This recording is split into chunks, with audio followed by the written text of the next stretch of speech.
Arizona Territory, 1878. The blood on Rhett Brennan's hands had long since dried, but he could still feel its weight.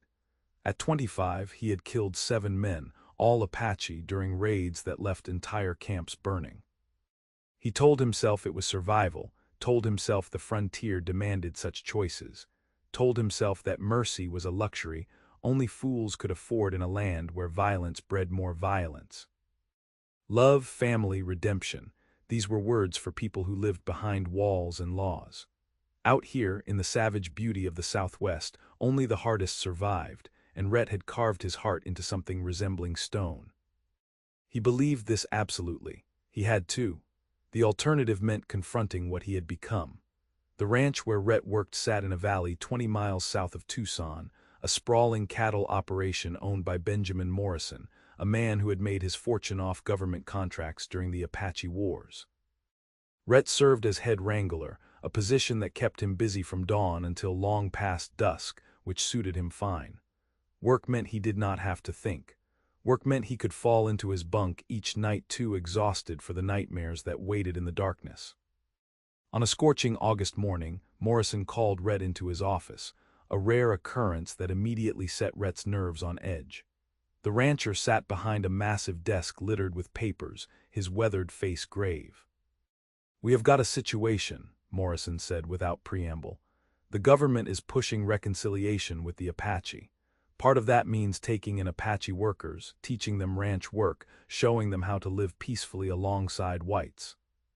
Rhett's jaw tightened. "You cannot be serious." "Dead serious. I have already agreed to take on one of them. A woman, actually. Name is Luna Ortega. Her father was Mexican, mother Apache. She speaks English well enough, knows horses apparently. She will be here tomorrow." The protest rose in Rhett's throat like bile. "You expect me to work alongside one of them, after what they did?" "After what we all did," Morrison interrupted, his voice sharp. "The war is over, Rhett. Time to figure out how to live in peacetime." But Rhett did not know how to live in peacetime. He only knew how to survive, how to fight, how to keep the world at arm's length where it could not hurt him anymore. The thought of facing an Apache woman every day, of being reminded of the blood on his hands, filled him with a dread he could barely name. Luna Ortega arrived the next morning as the sun painted the desert gold and crimson. Rhett watched from the stable as she dismounted from a government wagon, and despite every wall he had built around his heart, he could not stop himself from staring. She was 22 years old, with black hair that fell in a thick braid past her waist and skin the color of desert sand at twilight. She wore a simple brown dress in the white woman's style, but moved with a grace that spoke of her Apache heritage. Her face was striking, with high cheekbones and dark eyes that seemed to take in everything with a watchful intelligence. She was beautiful in a way that made Rhett's chest tighten, and he hated himself for noticing. Morrison introduced them in the yard, and Luna met Rhett's hostile stare with one of her own.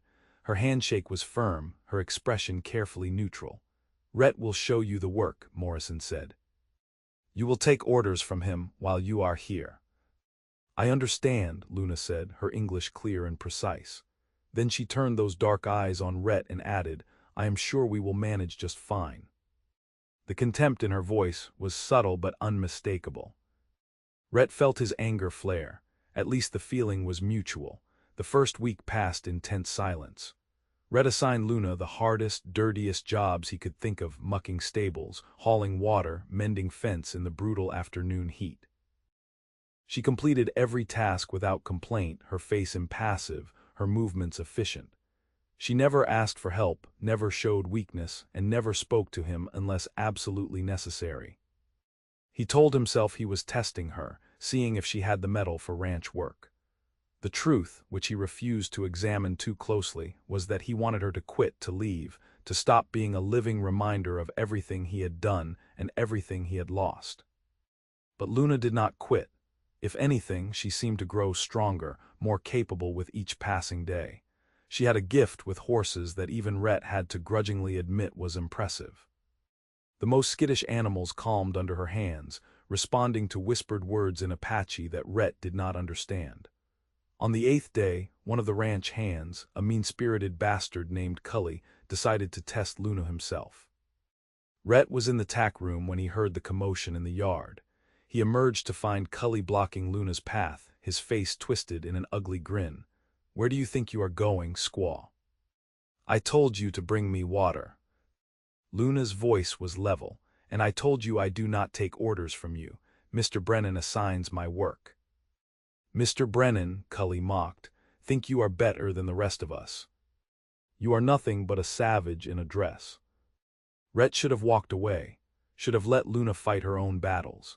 But something in her stillness, in the way she refused to back down despite Cully having 6 inches and 80 pounds on her, made him move forward before he could think better of it. "Cully," his voice cracked across the yard like a whip, "get back to work."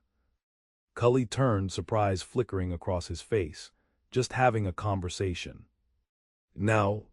The hand hesitated, then spat into the dust and stalked away. Rhett turned to Luna, expecting gratitude or at least acknowledgement. Instead, she looked at him with barely concealed fury. "I did not need your help." "Maybe not," Rhett said, irritation rising. "But I will not have my hands harassing workers on this ranch." "Your workers," Luna repeated, her voice sharp. "Is that what I am to you? Just another thing you own, like your cattle and horses." "That is not what I meant." "I know exactly what you meant. I know what you think of me, Mr. Brennan. I see it in your eyes every time you look at me. You think I am the enemy. You think I am less than human." She stepped closer, and Rhett caught the scent of sage and leather. "But I am not the one who burned villages full of women and children. I am not the one whose hands are covered in innocent blood." The words hit him like a physical blow. His face went cold. "You do not know anything about me." "I know enough. I know men like you. Men who justify murder by calling it war. Men who sleep soundly at night because they have convinced themselves their victims deserve to die. And I know women like you," Rhett shot back, his control finally breaking. "Women who pretend to be civilized while their brothers and fathers raid and kill and take scalps. Do not stand there and act like your people are innocent." Luna's eyes blazed. "My people are dead. My mother died of smallpox in a reservation camp. My father was shot by men who looked just like you for the crime of being married to an Apache woman. I have no people left. So do not talk to me about guilt and innocence, Cowboy. We are both survivors of something that should never have happened." She turned and walked away, leaving Rhett standing in the yard with his anger slowly draining away, replaced by something far more uncomfortable. Shame. That night he lay in his bunk and stared at the ceiling, unable to sleep. Luna's words echoed in his mind, forcing him to see things he had spent years trying to forget. The faces of the people he had killed, the screams, the fire. He had told himself it was necessary, that it was them or him, that the Apache had started it with their raids and attacks. But what if they had been thinking the same thing? What if everyone was just reacting to reactions, violence breeding more violence in an endless cycle that consumed them all? What if Luna was right, and they were both just survivors of something that should never have happened? The thought terrified him because it meant all the walls he had built, all the justifications he had constructed, were built on sand. It meant he had to face what he had done without the armor of righteousness to protect him. It meant he might actually be the monster he sometimes feared he was. Over the following weeks, something shifted between them. Rhett found himself watching Luna when he thought she was not looking, noticing things he had missed before. The way she always checked on the horses before seeing to her own needs. How she saved half her lunch to feed the barn cats. The sadness that flickered across her face when she thought no one was watching. One afternoon, he found her in the stable with a mare who was having trouble foaling. Luna had her hands inside the horse, her face tight with concentration, her dress soaked with sweat and blood. "The foal is turned wrong," she said without looking up. "I am trying to reposition it, but—" Rhett did not hesitate. He stripped off his shirt and knelt beside her. "Tell me what you need." They worked together for the next 2 hours, their earlier animosity forgotten in the urgency of saving 2 lives. Luna's hands were smaller, able to reach where Rhett's could not, but she needed his strength to help turn the foal. They moved in instinctive coordination, anticipating each other's movements, until finally, blessedly, The foals slipped free in a rush of fluid, and the mare let out a shuddering breath of relief. Luna sat back on her heels, gasping, covered in gore but smiling. It was the first time Rhett had seen her truly smile, and the sight did something strange to his chest. "We did it," she breathed. "You did it," Rhett corrected. "I just followed your lead." She looked at him then, really looked at him, and something passed between them. An understanding, a recognition that perhaps they were not as different as they had believed. "Thank you," Luna said softly, "for helping, for not walking away." "I am trying," Rhett admitted, "to be better than I was.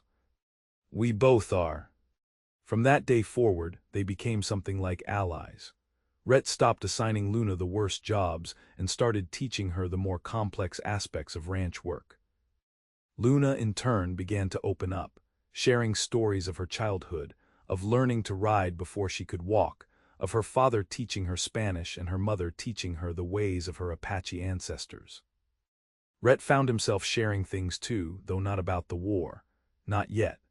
He told her about growing up in Missouri, about losing his family to cholera when he was 16, about drifting west because there was nothing left to hold him back east. He told her about the loneliness that had become so familiar he barely noticed it anymore. "That is the saddest thing," Luna said one evening as they sat on the corral fence watching the sunset paint the sky in shades of orange and purple. "Not the loneliness itself, but becoming so used to it that you think it is normal. Maybe it is normal, out here at least. Or maybe we convince ourselves it is normal because we are afraid of the alternative." Rhett glanced at her. "What alternative?" "Letting people in, trusting them, caring about them." Luna turned to meet his gaze. "I have done the same thing, Rhett. After my parents died, I built walls so high I thought nothing could reach me. I told myself it was safer that way, that I could not lose what I did not have." "But," Rhett prompted, "but I was not living, I was just surviving." "And there is a difference." Her words struck something deep inside him, some truth he had been avoiding for years. He was not living either. He was just going through the motions, day after day, waiting for nothing in particular. "I do not know if I remember how to live," he admitted, the confession almost painful, "if I ever knew at all." Luna reached out and placed her hand over his, where it rested on the fence rail. Her palm was warm and calloused from hard work. "Then maybe we can figure it out together." That touch, simple as it was, changed everything. Rhett became intensely aware of her presence whenever she was near. The sound of her laughter when one of the ranch hands told a joke, the way she hummed old Apache songs while working, the fierce intelligence in her eyes when she was solving a problem. He found himself seeking out opportunities to work beside her, to hear her voice, to see her smile. He was falling in love with her. He realized one night as he lay awake thinking about the way she had looked at sunset, with the dying light turning her skin to gold. The realization should have terrified him. Instead, it felt like something long frozen inside him was finally beginning to thaw. But Rhett was not the only one who had noticed the growing connection between him and Luna. Cully and several other ranch hands had been watching with increasing hostility. They saw Luna as an outsider, a threat, and Rhett's defense of her had made him suspect in their eyes as well. The trouble came on a Saturday night when most of the hands went into Tucson for drinking and whatever other entertainments could be found. Rhett and Luna had stayed behind, Rhett to catch up on paperwork and Luna because she was never welcomed on these outings. Rhett was in the ranch office when he heard shouting from outside. He burst through the door to find Luna backed against the stable wall, Cully and two other hands advancing on her. She held a pitchfork defensively, her eyes blazing with defiance even as fear tightened her features. "I told you to stay away from me," Luna said, her voice steady despite the circumstances. "You have been filling Brennan's head with your savage nonsense," Cully snarled, "making him soft. We do not need your kind here." Rhett was moving before conscious thought caught up. He grabbed Cully by the shoulder and spun him around, his fist connecting with the man's jaw with a satisfying crack. Cully went down hard and the other two hands stepped back, hands raised. "Get off this ranch," Rhett said, his voice deadly quiet. All three of you, you are done here. You are firing us over some Apache whore. Cully spat blood into the dirt. Rhett's hand dropped to the revolver at his hip. Say another word and I will do worse than fire you. Get your things and get out. If I see any of you on Morrison land again, I will not be so generous. They left, Cully cursing all the way, and Rhett turned to Luna. She was trembling now, the pitchfork clattering as she lowered it to the ground. Without thinking, Rhett pulled her into his arms and she did not resist. She pressed her face against his chest and he felt her take several shuddering breaths. I am sorry, he said into her hair. I should have run them off weeks ago. You saved me, Luna whispered. Again. Luna. She pulled back just enough to look up at him, and the expression on her face made his heart stutter. Why? Why do you keep protecting me? Is it just guilt, trying to make up for what you did during the war? No, the word came out rougher than he intended. At first maybe, but not anymore. Luna, he struggled to find the words to explain what he barely understood himself. You make me want to be better, not because I owe you, but because you deserve someone better. Because when I am with you, I remember what it feels like to be human instead of just a weapon. He stopped, the final words caught in his throat. Say it, Luna urged, her hands gripping his shirt. Please, Rhett, say it. I love you. The confession emerged like something torn from deep inside him, painful and liberating in equal measure. God help me, I love you. I know I have got no right, I know what I have done, what I am, but I cannot. Luna kissed him, rising up on her toes to press her mouth to his, silencing his self-recrimination with the softness of her lips. Rhett froze for half a heartbeat, then pulled her closer, kissing her back with all the longing and desperation he had been trying to deny. When they finally broke apart, both breathing hard, Luna kept her hands on his face, forcing him to meet her eyes. I love you too, she said. I have been fighting it for weeks, telling myself it was impossible, that we were too different, that the past would always stand between us. But I cannot fight it anymore. I do not want to. The things I have done. The past does not define us, Rhett. What we choose to do now, that is what matters, and I choose you if you will have me. If I will have you, Rhett let out a shaky laugh. Luna, you are the best thing that has ever happened to me. You make me want to live again, really live, not just survive. You are.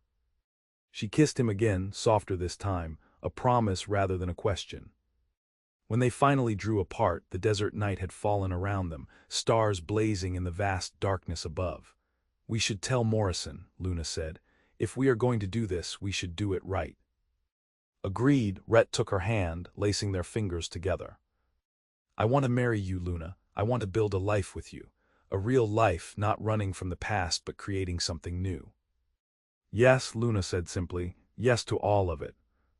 But the past was not finished with them yet.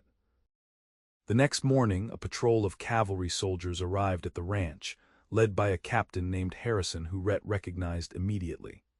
He had served under Harrison during the Apache campaigns, had followed his orders into battle, into slaughter.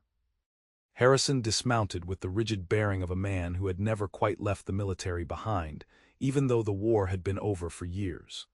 Brennan, Harrison said, his voice carrying across the yard.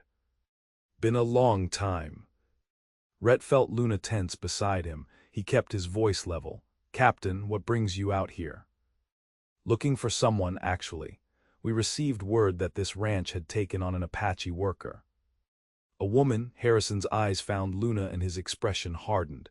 That her. Her name is Luna Ortega, Rhett said carefully. She works here legally under the government reconciliation program. I am not questioning the legality. Harrison walked closer, studying Luna with an intensity that made Rhett's skin crawl. I am questioning her identity.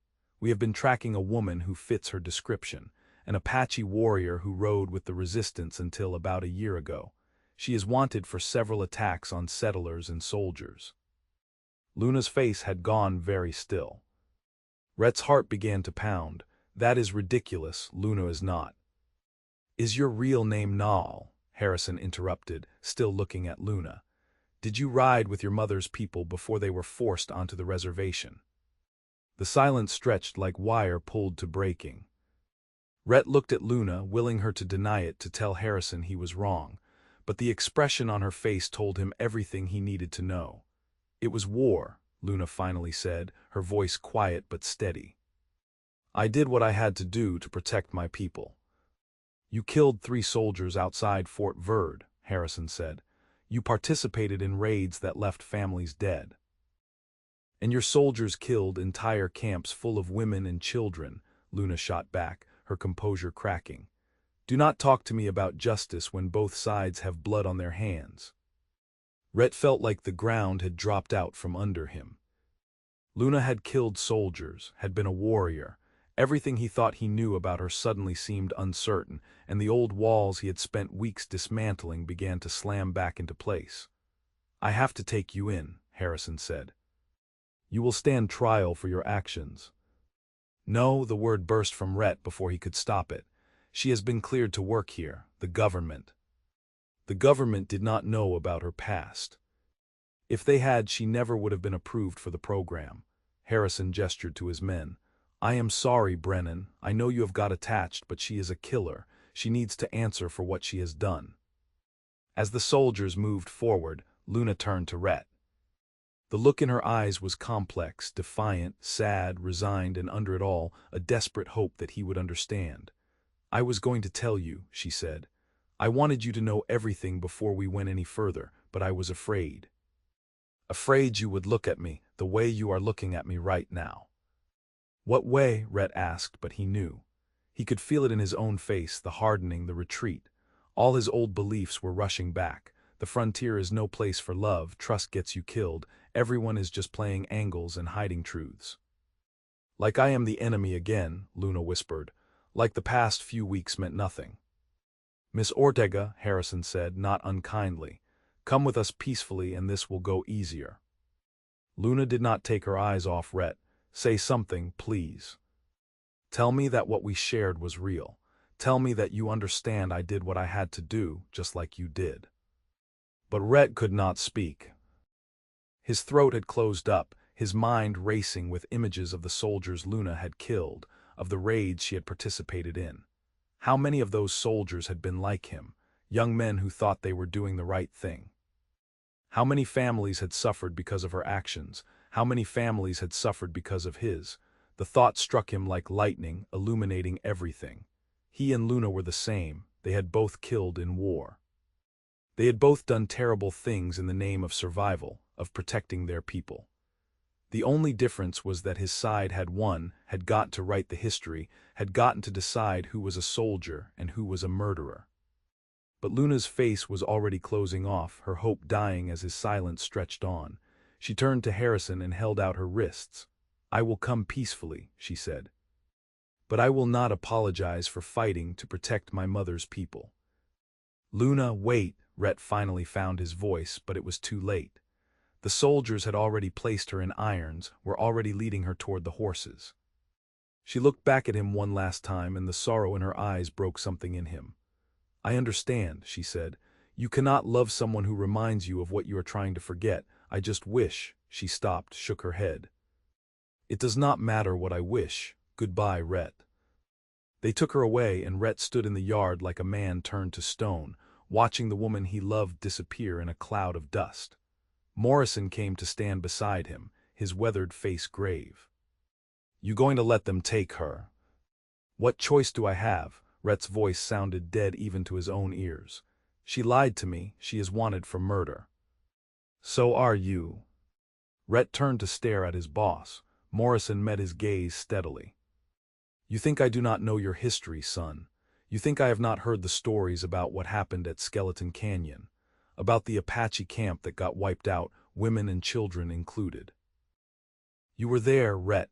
You pulled the trigger more than once. So do not stand there and act like you are any different from her. You are both just people who did what they thought they had to do in a war that should never have happened." The words hit Rhett like physical blows, each one landing with devastating accuracy. Morrison was right. He was a hypocrite, condemning Luna for the same things he had done, hiding behind the excuse that his actions had been orders, had been war, had been necessary. "What do I do?" he asked, and hated how lost he sounded. "That depends. Do you love her?" "Yes." "Do you believe people can change, that they can be more than the worst things they have done?" Rhett thought about the past weeks with Luna, the way she cared for the animals, the gentleness in her hands, the hope in her voice when she talked about building something new, something better. The woman she was now had been forged in the fire of war, but she had not let it define her. She had chosen to move forward, to heal, to love. Just as she had helped him begin to heal. "Yes," he said again with more certainty, "I believe they can." "Then you better get moving, because Harrison is taking her to Fort Verde, and that is a hard 3 days' ride from here." Rhett was already running toward the stable before Morrison finished speaking. He saddled his fastest horse, grabbed his rifle and provisions, and was riding out before the dust from the cavalry patrol had fully settled. He did not have a plan, only the bone-deep certainty that he could not lose Luna. Not now. Not ever. He rode through the afternoon and into the night, pushing his horse to the edge of endurance. He had to reach them before they got to Fort Verde, had to find a way to make this right. Luna had taken a chance on him, had seen past his worst actions to the man he could become. The least he could do was return the favor. By dawn of the second day, he caught sight of the patrol. They were moving slower than he had expected, probably because Harrison was not in any rush. Rhett circled around, getting ahead of them, then waited on a ridge overlooking the trail. When the patrol came into view, he rode down to block their path, his hands carefully away from his weapons. Harrison called a halt, his expression unsurprised. "Figured you might show up." "Let her go," Rhett said. "Please, Captain. She does not deserve this. She killed 3 of my men, Brennan, good men with families. I cannot just let that slide." "And how many people did we kill?" Rhett's voice rose. "How many Apache women and children died following our orders? Where is our trial? Where is our punishment?" Harrison's jaw tightened. "We were following orders." "So was she." She was following the orders of her mother, her chief, her people who were being slaughtered and driven from their lands. If we get a pass because we were soldiers, why does not she? "Because we won," Harrison said bluntly. "Because that is how war works. Winners write the history, losers hang." "Then the system is wrong," Rhett said. He looked past Harrison to where Luna sat on a horse, her hands still bound, her face carefully neutral. "I know what she did. I know what I did. We are both guilty of terrible things, but we are also both trying to be better, to build something good out of all this blood and pain. If you take her in, if you make her hang for her past, then you are saying none of us deserve a second chance." "Is that really what you believe?" Harrison was quiet for a long moment. When he finally spoke, his voice was tired. "What do you want me to do, Brennan? Just let her go. My superiors know I am bringing her in. If I show up empty-handed, there will be questions. Tell them she escaped, tell them I helped her. Hell, arrest me instead. I have done enough to warrant a noose." "Rhett, no," Luna said, speaking for the first time. "I will not let you sacrifice yourself for me." "It is not a sacrifice," Rhett said, looking at her. "It is the right thing to do. I should have said that yesterday. I should have stood by you instead of letting my fear and hypocrisy rule me. I am sorry, Luna. I am so sorry." Tears were running down Luna's face now. "You came for me. I will always come for you. I love you, and that means standing by you even when it is hard, even when I am scared, even when the whole world says I am wrong." "Enough," Harrison said, but there was no heat in his voice. He looked between Rhett and Luna, then at his men, then back again. Finally, he sighed. "You are both idiots, you know that, throwing your lives away for each other." "Is that what you think love is?" Rhett asked, "throwing your life away? Or is it finding something worth living for?" Harrison stared at him for a long moment, then surprisingly smiled. It was a sad smile, the smile of a man remembering something he had lost. "I had someone once, a woman in New York. She wanted me to leave the military, settle down, start a family. I told her duty came first. She married someone else, and I spent the next 15 years following orders into one war after another." He looked at Luna. "You love him." "More than anything," Luna said. "And you love her," Harrison asked Rhett, with everything I am. Harrison nodded slowly, then turned to his men. Miss Ortega escaped during the night. We tracked her for 2 days but lost her trail in the high country. Brennan here tried to help, but she was gone before we could catch her. Everyone clear on that story? The soldiers nodded, though one asked, what about the higher-ups? When they find out. I will handle it, Harrison said. The war is over, time we started acting like it. He walked his horse over to Luna and cut her bonds himself. You get a second chance, Miss Ortega. Do not waste it. I will not, Luna promised. Thank you, Captain. Harrison nodded to Rhett. Take care of each other, and Brennan. Stay off the Army's radar from now on. I can only look the other way once. Understood. The patrol rode on, leaving Rhett and Luna alone on the dusty trail. For a moment they just looked at each other, the morning sun bright around them. Then Luna slid from her horse and ran to him, and Rhett caught her in his arms, holding her like he would never let go. You came for me, she said again, her face pressed against his chest. Even after you knew the truth. I am sorry I hesitated. I am sorry I let my fear control me even for a moment. Luna, you are not your past, neither am I. We are what we choose to be now, and I choose to be yours if you will still have me. Luna pulled back to look up at him, her eyes bright with tears. I choose you too. Always. They kissed there on the trail with the desert wind singing around them and the sun climbing toward noon. When they finally broke apart, Rhett knew what he needed to do. Marry me, he said, right now today. I do not want to wait another minute to start our life together. Yes, Luna said, laughing through her tears. Yes, but how? There is no preacher out here. There is one in the town about 10 miles south of here. We can be there by nightfall. They rode together, side by side, talking and planning and dreaming. Luna told him more about her life with her mother's people, about the beauty of the Apache way of life that had been destroyed by the wars. Rhett told her about the nightmares that still plagued him, about the faces he could not forget. They spoke their truths to each other, holding nothing back, and in the speaking found a kind of absolution. The town of Redstone was small and dusty, barely more than a main street and a scattering of buildings, but it had a church and a preacher.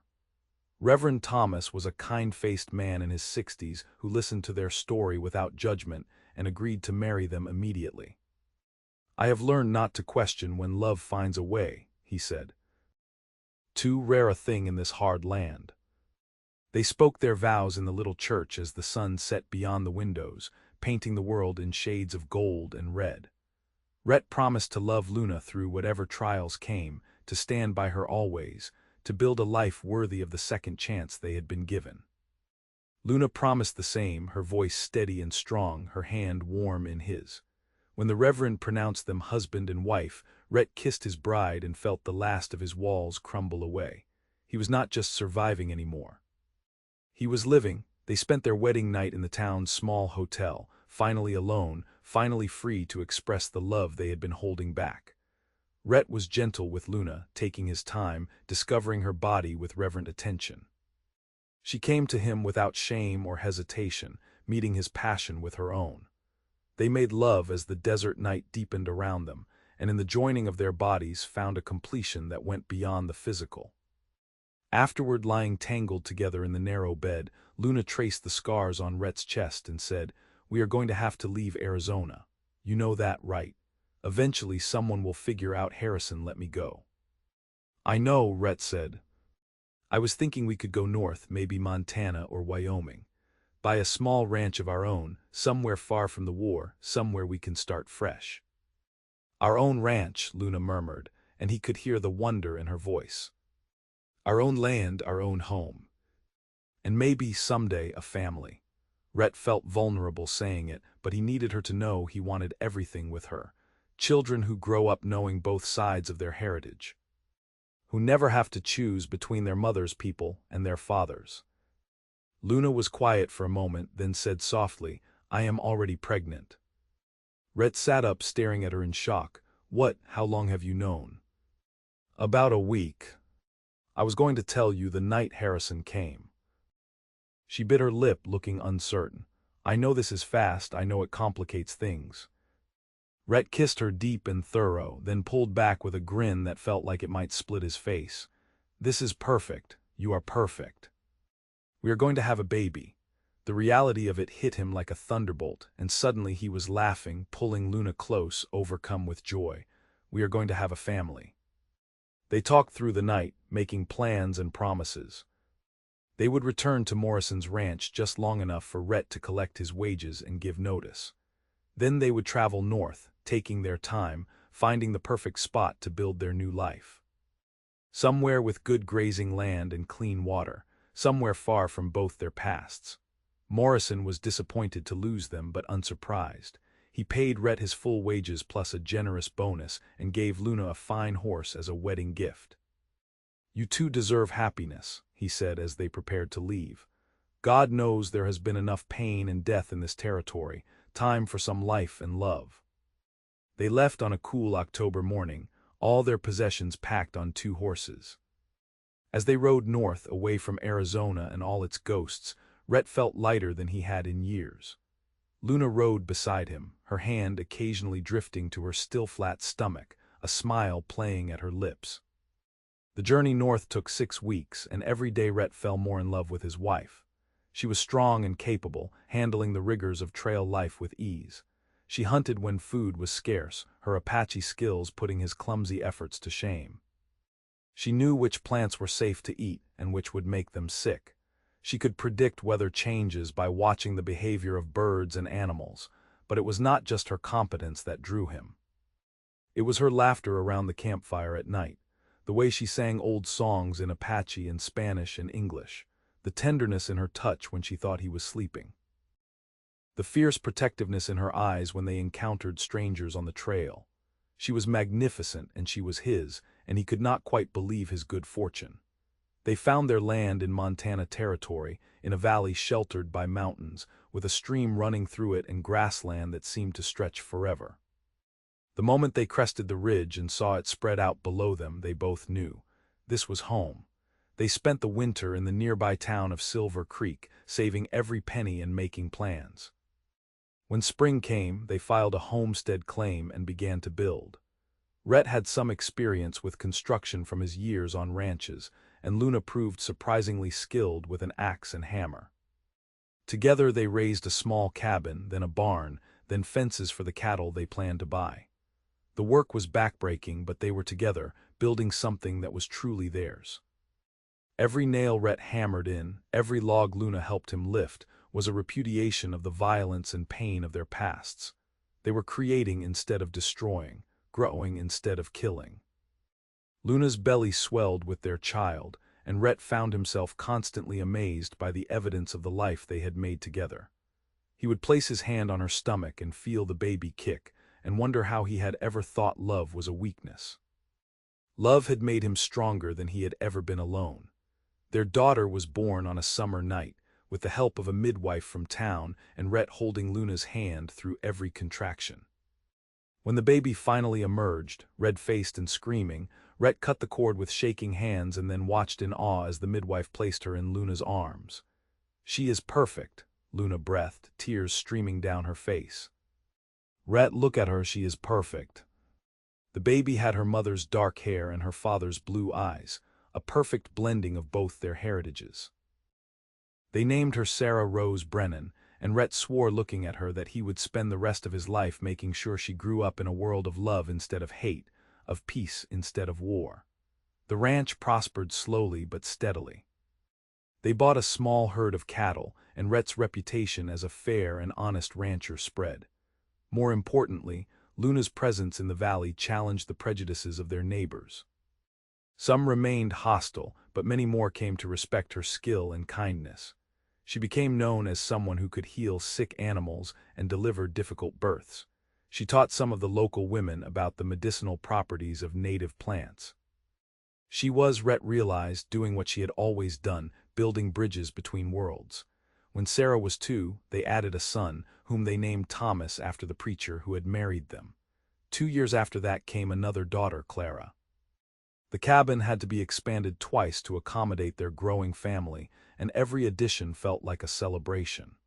Rhett's nightmares faded over the years, though they never disappeared entirely. But when they came, Luna was there to hold him in the darkness, to remind him that he was more than his worst moments. And when Luna woke with tears on her face, grieving for her lost family and people, Rhett was there to comfort her, to help her remember that honoring the dead did not mean staying trapped in the past. They taught their children about both sides of their heritage. Sarah learned to ride and rope like a ranch hand, but also learned the Apache songs her mother taught her. Thomas could track a deer through the forest and also knew how to gentle a skittish horse with whispers. Clara, the youngest, seemed to have inherited her mother's gift with animals and her father's stubborn determination. On their 10th anniversary, Rhett and Luna stood on the porch of their expanded ranch house, watching their children play in the yard. The ranch had grown to 300 head of cattle and a reputation for producing some of the best stock in Montana territory. They had hired several hands to help with the work, including a young Apache man named Running Fox who had become like family. "Do you ever regret it?" Luna asked, leaning against Rhett's side. "Walking away from Morrison's ranch, from the life you knew?" Rhett wrapped his arm around his wife, pulling her close. "Not for a single second. Everything I have now, everything that matters, came from choosing you, from choosing love over fear." "We have done well, have we not?" Luna said, and he could hear the satisfaction in her voice. "Built something good from all that blood and pain." "Better than good," Rhett said. "This is redemption, Luna, real redemption, not forgetting what we did but making sure it meant something. Making sure the next generation does not have to make the same choices we did." Sarah called out something from the yard and both her brothers laughed. Luna smiled, then turned in Rhett's arms to kiss him. It was the same kiss they had shared on a dusty trail 10 years ago, full of promise and hope and unshakable love. "I love you," she said, "my stubborn, beautiful cowboy husband."